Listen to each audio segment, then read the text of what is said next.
Episode 24 की शुरुआत इस मंजर से होती है जहां सुंदरी गुस्से में होती है क्योंकि गुलाम ने काल काट दी होती है। वो इस पर शक करने लगती है कि शायद वो किसी और लड़की के साथ है। इसी दौरान बादशाह गुलाम को कॉल करता है और बताता है कि इसके फोन पर किसी लड़की ने कॉल रिसीव की थी।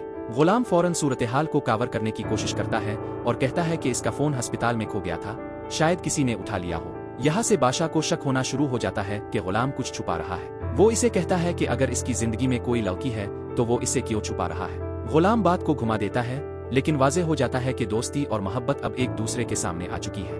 इसके बाद गुलाम सुंदरी को समझाता है कि वो किसी और की कॉल रिसीव ना करे और सिर्फ इसी से बात करे। सुंदरी नाराज होती है लेकिन फिर भी इसकी बात मान लेती है। लाजो इसे तसल्ली देती है कि गुलाम वाकई इससे मोहब्बत करता है, इसीलिए परेशान है। दूसरी तरफ मोरुक का इमोशनल सीन सामने आता है जहां वो अपने बाप को याद करके रोती है और कहती है कि वो अकेली रह गई है। इसकी माँ इसे फिर यही समझाती है कि इस घर में मोहब्बत नहीं, सिर्फ शादी अहम होती है। फिर कहानी का फोकस बादशाह और गुलाम की मुलाकात पर आता है जहां बादशाह सीधा सवाल करता है कि उनके दरमियान क्या चल रहा है। गुलाम बिलवासिता तौर पर मान लेता है कि इसकी जिंदगी में कोई है लेकिन नाम नहीं बताता।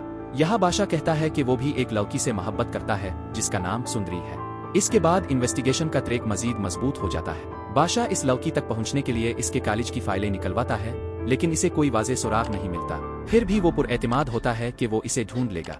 फिर गुलाम सुंदरी के पास आता है और इसे नया सिम देता है ताकि वो महफूज तरीके से बात कर सके। वो इसे बताता है कि बादशाह इसके बहुत करीब पहुंच चुका है और सूरत-ए-हाल खतरनाक हो गई है। यहाँ एक मजबूत और जज्बाती लम्हा आता है जहाँ गुलाम अपनी मजबूरी बयान करता है कि वो बादशाह के एहसान के नीचे दबा हुआ है और इसे समझ नहीं आ रहा कि क्या करे।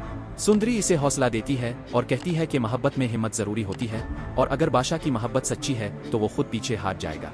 आखिर में गुलाम फैसला करता है कि वो बादशाह से दूर हो जाएगा और सुंदरी को लेकर कहीं दूर चला जाएगा। जबकि दूसरी तरफ बादशाह अपनी मोहब्बत में और भी ज्यादा डूबता जा रहा होता है और सुंदरी को ढूंढने के लिए मजीद बेचैन हो जाता है। अब देखना यह है कि क्या गुलाम अपनी मोहब्बत को बचाने के लिए सब कुछ छोड़ देगा या फिर बादशाह सच तक पहुंचकर उन दोनों को अलग कर देगा। अगर आप चाहते हैं कि ऐसी ही मजबूत और सादा रिव्यूज मिलते रहें तो चैनल को सब्सक्राइब जरूर करें।